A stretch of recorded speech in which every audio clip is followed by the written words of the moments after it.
ಮಠಾಧೀಶರು ಹಿಂಡು ದಂಡು ಹೋಗಿ ಕೇಂದ್ರ ಗೃಹ ಸಚಿವರನ್ನ ಭೇಟಿ ಮಾಡಿದರು. ಅಮಿತ್ ಶಾ ಅವರನ್ನ ಭೇಟಿ ಮಾಡಿದರು. ಧರ್ಮಸ್ಥಳದ ವಿಚಾರಕ್ಕೆ ಸಂಬಂಧಪಟ್ಟಂಗೆ ಸಾಕಷ್ಟು ವಿಚಾರಗಳನ್ನು ಚರ್ಚೆ ಮಾಡಿದರು. ಧರ್ಮದ ಮೇಲೆ ಯಾವ ರೀತಿ ಷಡ್ಯಂತ್ರ ಆಗ್ತಾ ಇದೆ ಅದರ ಬಗ್ಗೆನೂ ಕೂಡ ವಿವರಿಸಿದರು. NIA ತನಿಖೆ ಮಾಡಿಸಿ ಅನ್ನುವಂಥ ಒತ್ತಾಯವನ್ನು ಕೂಡ ಮಾಡಿದರು. ಈಗ ದೇಶದ ರಾಜಧಾನಿಗೆ ಹೋಗಿ ಅಲ್ಲಿ ಕದ ತಟ್ಟುವಂಥ ಪ್ರಯತ್ನವನ್ನು ಸ್ವಾಮೀಜಿಗಳು ಮಾಡಿದ್ದಾರೆ. ದೆಹಲಿಯಲ್ಲಿ ಕೇಂದ್ರ ಸಚಿವ ಅಮಿತ್ ಶಾ ಅವರನ್ನ ಭೇಟಿ ಮಾಡಿದರು. ಕೇಂದ್ರ ಗೃಹ ಸಚಿವ ಅಮಿತ್ ಶಾ, ವಚನಾನಂದ ಶ್ರೀಗಳು ಸೇರಿದಂತೆ ಒಟ್ಟು 8 ಮಂದಿ ಸ್ವಾಮಿಗಳು ಧರ್ಮಸ್ಥಳದ ವಿರುದ್ಧದ ಈ ಷಡ್ಯಂತ್ರ ಇದೆಯಲ್ಲ, ಇದನ್ನ ಬಿಡಬೇಡಿ, ಇದು ಬಯಲಾಗಬೇಕು. ಒಂದಾದ ಮೇಲೊಂದು ಧಾರ್ಮಿಕ ಕೇಂದ್ರಗಳನ್ನು, ಶ್ರದ್ಧಾ ಕೇಂದ್ರಗಳನ್ನು ಟಾರ್ಗೆಟ್ ಮಾಡಲಾಗ್ತಾ ಇದೆ. ದಯವಿಟ್ಟು ಇದಕ್ಕೆ ಸಂಬಂಧಪಟ್ಟಂಗೆ ಭಾಳ ಸೀರಿಯಸ್ ಆದಂಥ ಕ್ರಮಗಳನ್ನು ತೆಗೆದುಕೊಳ್ಳಿ. ಇದು ಸ್ವಾಮೀಜಿಗಳು ಮಾಡಿರುವಂಥ ಒತ್ತಾಯ. ಮೊನ್ನೆ ತಾನೇ HD ಕುಮಾರಸ್ವಾಮಿ ಭೇಟಿ ಮಾಡಿದ್ರು ಕೇಂದ್ರ ಗೃಹ ಸಚಿವರನ್ನ. ಇದನ್ನು NIAಗೆ ವಹಿಸಿ, ಕೇಂದ್ರ ತನಿಖಾ ದಳಕ್ಕೆ ವಹಿಸಿ, ಆಗ ಮಾತ್ರ ಸತ್ಯ ಹೊರಗಡೆ ಬರುತ್ತೆ ಅನ್ನುವಂಥ ಮಾತನ್ನು ಹೇಳಿದರು. ಈಗ ಸ್ವಾಮೀಜಿಗಳ ಸರದಿ. ವಚನಾನಂದ ಶ್ರೀಗಳು ಸೇರಿದಂತೆ ಒಟ್ಟು 8 ಮಂದಿ ಹೋಗಿ ಅಮಿತ್ ಶಾ ಅವರನ್ನು ಭೇಟಿ ಮಾಡಿದ್ದಾರೆ. ಎಲ್ಲ ವಿವರಗಳನ್ನು ಕೂಡ ಅವರಿಗೆ ಹೇಳಿದ್ದಾರೆ.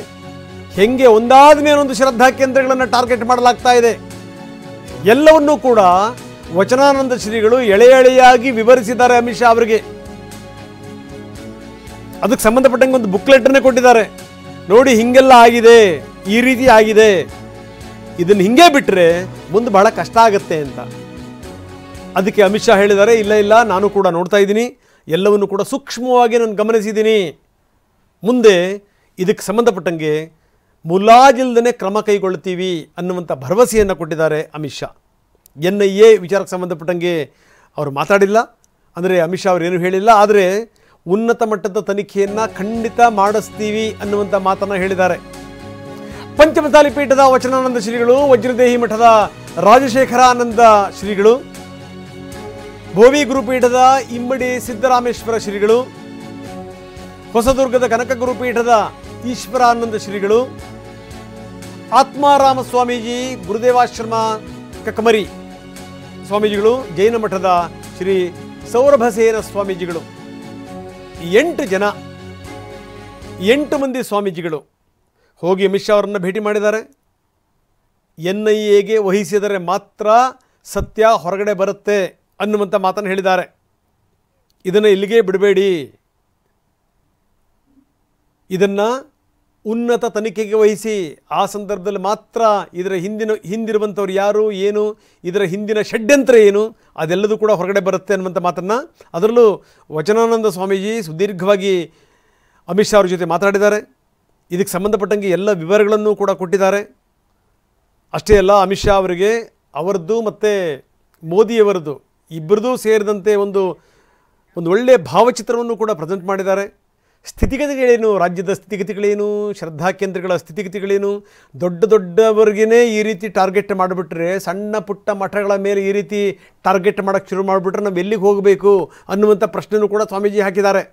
ಅಂದರೆ ಇಷ್ಟೊಂದು ದೊಡ್ಡ ಮಟ್ಟದಲ್ಲಿ ಇದೆಲ್ಲ ನಡೀತಾ ಇದೆಯಲ್ಲ ಷಡ್ಯಂತ್ರ, ಇದಕ್ಕೆ ಸರಿಯಾದ ರೀತಿಯ ಏಟು ಕೊಡಲಿಲ್ಲ ಅಂತಂದರೆ ಮುಂದಿನ ದಿನಗಳಲ್ಲಿ ಸಣ್ಣ ಪುಟ್ಟ ಮಠಾಧೀಶರ ಸ್ಥಿತಿಗತಿಗಳು ಕೂಡ ಬಹಳ ಕೆಟ್ಟದಾಗತ್ತೆ.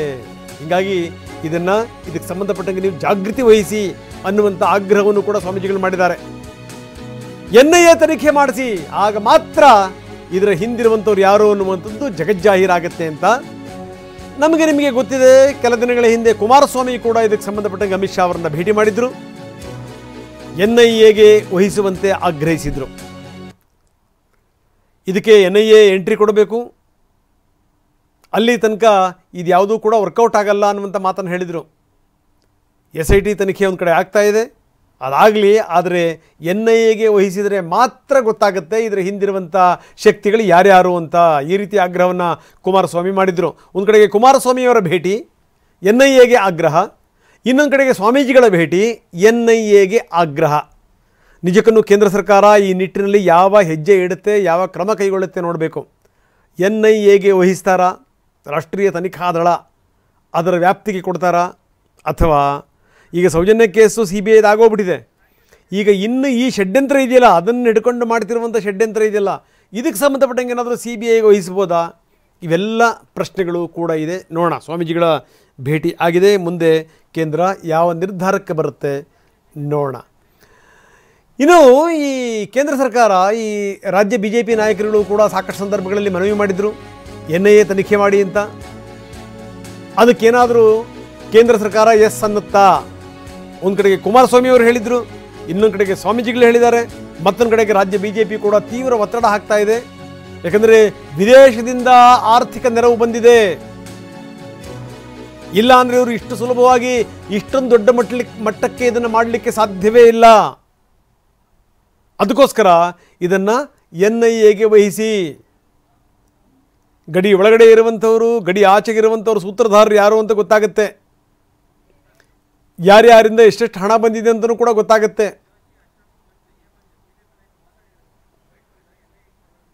ಇದಕ್ಕೆ ಸಂಬಂಧಪಟ್ಟಂಗೆ ಕೇಂದ್ರ ಸಚಿವ ಪ್ರಹ್ಲಾದ್ ಜೋಶಿ ಮಾತಾಡಿದ್ದಾರೆ, ವಿಪಕ್ಷ ನಾಯಕ ಅಶೋಕ್ ಮಾತಾಡಿದ್ದಾರೆ, ಮತ್ತು ಮಂಜು ಮಾತಾಡಿದ್ದಾರೆ, JDS ನಾಯಕರು. ಏನು ಹೇಳ್ತಾರೆ ಬನ್ನಿ ನೋಡೋಣ. NIA ಅವರು ಕೊಡಲಿಕ್ಕೆ ತಯಾರಿಲ್ಲ ಅನ್ನೋದು ಸ್ಪಷ್ಟ ಆಗಿದೆ. ಆಯ್ತು, ಓಕೆ, ನೀವು ಭಯೋತ್ಪಾದನೆ ಆ್ಯಂಗಲ್ ಇಲ್ಲ, NIA ಕೊಡಲ್ಲ ಅಂತ ಎಲ್ಲೂ ನಾನು ಸ್ಟೇಟ್ಮೆಂಟ್ ನೋಡಿದೆ. ನೀವು ಕೋರ್ಟ್ ಮಾನಿಟರ್ ತನಿಖೆಗೆ ನೀವು ರಿಕ್ವೆಸ್ಟ್ ಮಾಡಿರಿ. ಯಾರು ಈ ಷಡ್ಯಂತ್ರ ಮಾಡಿದ್ದಾರೆ ಅನ್ನೋದು ಗೊತ್ತಾಗಬೇಕಲ್ಲ. ಷಡ್ಯಂತ್ರ ಆಗಿದೆ, ಇದು ನಾವು ಅಷ್ಟೇ ಹೇಳ್ತಾ ಇಲ್ಲ, DK ಶಿವಕುಮಾರ್ ಹೇಳಿದ್ದಾರೆ, ಕಾಂಗ್ರೆಸ್ದವರು ಅನೇಕರು ಹೇಳಿದ್ದಾರೆ ಷಡ್ಯಂತ್ರ ಆಗಿದೆ ಅಂತ. ಅಲ್ಲ, ಆ ಷಡ್ಯಂತ್ರನ SIT ಬಯಲು ಮಾಡುತ್ತಲ್ಲ, ಅಲ್ಲಿವರೆಗೂ ಯಾಕೆ BJP ವೇಟ್ ಮಾಡಲ್ಲ?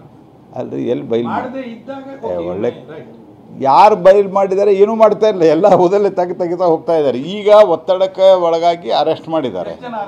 ದೂರದಾರನೇ ಅರೆಸ್ಟ್ ಆಗಿದ್ದಾನೆ SIT. ಇಷ್ಟು ದಿವಸ ಯಾಕೆ ಮಾಡಲಿಲ್ಲ? ಮೊದಲೆಲ್ಲ ಯಾಕೆ ತೆಗಿತಾ ಹೋದ್ರಿ? ಬರೀ ಸಿದ್ದರಾಮಯ್ಯನವರೇ ಸರ್ಕಾರ ನಡೆಸಿದ್ರೆ ಅವರೇ ಬುದ್ಧಿವಂತರು ಅಂತ ತಿಳ್ಕೊಂಬೋದಾಯಿತು, ಅವರೇ ಪ್ರೊಫೆಸರ್ ಅಂತ. ನಾವು ಸರ್ಕಾರ ನಡೆಸಿದ್ದೀರಿ, ನಾನು ಹೋಮ್ ಮಿನಿಸ್ಟ್ರಾಗಿ ಕೆಲಸ ಮಾಡಿದ್ದೀನಿ. ಇದ್ರ ವ್ಯಾಪ್ತಿ ಏನಿದೆ ಅದು ಕರ್ನಾಟಕವನ್ನು ಬಿಟ್ಟು ಆಚೆ ಹೊರಟೋಗ್ಬಿಟ್ಟಿದೆ. ತಮಿಳ್ನಾಡಿಗೆ ಹೋಗಿದೆ, ಕೇರಳಗೆ ಹೋಗಿದೆ, ಡೆಲ್ಲಿಗೆ ಹೋಗಿದೆ, ಪಾಕಿಸ್ತಾನಕ್ಕೆ ಹೋಗಿದೆ, ಅಲ್ಜೀರಾಗೆ ಹೋಗ್ಬಿಟ್ಟಿದೆ, ದುಬೈ ಕಡೆ, BBC ಹೋಗ್ಬಿಟ್ಟಿದೆ. ಈಗ ಎಲ್ಲ ಕಡೆನೂ ಹೋಗಿರೋದ್ರಿಂದ ಈ ಜಾಲ ಇದೆಯಲ್ಲ, ಈ ಜಾಲ ಅಂತಾರಾಷ್ಟ್ರೀಯ ಮಟ್ಟದಲ್ಲಿ ಬಂದ್ಬಿಟ್ಟಿದೆ. ಈ ಅಂತಾರಾಷ್ಟ್ರೀಯ ಮಟ್ಟದಲ್ಲಿ ಬಂದಿರೋದ್ರಿಂದ ಈ ತನಿಖೆ ರಾಷ್ಟ್ರೀಯ ತನಿಖಾ ದಳದಿಂದ ಆಗಬೇಕು. ಧರ್ಮಸ್ಥಳಕ್ಕೆ ಕಳಂಕ ಬರಬಾರ್ದು ಅಂತೇಳಿ ನಾವು ಯಾತ್ರೆನ ಮಾಡಿದ್ದು ನಿಜ. ಅದರಲ್ಲಿ ಸೌಜನ್ಯ ಕೇಸು ಇನ್ನೊಂದು ಏನಾದರೂ ಮಾಡೋದು ಅವ್ರಿಗೆ ಬಿಟ್ಟಿರ್ತಕ್ಕಂಥದ್ದು. ಯಾರು ತಪ್ಪಿಸ್ತಿದ್ದಾರೆ ತಪ್ಪಸ್ಸನ್ನು ಅವರು ಸೀರಿಯಸ್ ಆಗಿ ಕಂಡುಹಿಡಿದು ಮಾಡಬೇಕು. ಈಗ ನಮ್ಗೆ ಅವ್ರು ಮಾಡೋದಕ್ಕೆ ನಂಬಿಕೆ ಇಲ್ಲದೆ ಇರತಕ್ಕಂಥದ್ದಕ್ಕೆ ನಾವು NIA ಮಾಡಬೇಕು ಅಂತಕ್ಕಂಥದ್ದು ಒತ್ತಾಯ ಮಾಡ್ತಾ ಇದ್ದೀವಿ. NIA ಮುಖಾಂತರ ಆಗಿದ್ರೆ, ಈಗ ಮುಖ್ಯಮಂತ್ರಿಯವರು ಯಾವುದೋ ಒಂದು ಪೇಪರಲ್ಲಿ ನೋಡಿದೆ, ಯಾವುದೋ ಫಾರಿನ್ ದುಡ್ಡು ಹರಿದು ಬಂದಿದೆ, ಅದು ಬಂದಿದೆ ಅಂತಕ್ಕಂಥ ಹೇಳ್ತಾ ಇದ್ರಲ್ಲ. ಮುಖ್ಯಮಂತ್ರಿಗೆ ಯಾವ ಫಾರಿನ್ ದುಡ್ಡು ಬಂದಿದೆ ಅಂತ ಈಗ ಅಕೌಂಟ್ ಗೊತ್ತಾಯ್ತಲ್ಲ, ಡಿಸ್ಕ್ಲೋಸ್ ಮಾಡಬೇಕಲ್ವಾ? ಯಾವ ಪಾರ್ಟಿಗೆ ಬಂದಿದೆ, ಏನಾಗಿದೆ, ಯಾರು ಏನು ಎತ್ತ ಅನ್ನೋದನ್ನು ಡಿಸ್ಕ್ಲೋಸ್ ಮಾಡಬೇಕು. ಅವ್ರಿಗೆ ಆಗದೇ ಇದ್ದರೆ NIAಗೆ ಕೂಡಲೇ ಒಪ್ಪಿಸಿ ಅದನ್ನು ತನಿಖೆ ಮಾಡಿ, ಯಾವರೇ ಇದರಲ್ಲಿ ದುಡ್ಡು ಹೊರದೇಶದಿಂದ ದುಡ್ಡು ಬಂದಿರತಕ್ಕಂಥ ತಪ್ಪಿದ್ರೆ ಅದಕ್ಕೆ ಕ್ರಮ ತಗೊಳ್ಳಿ.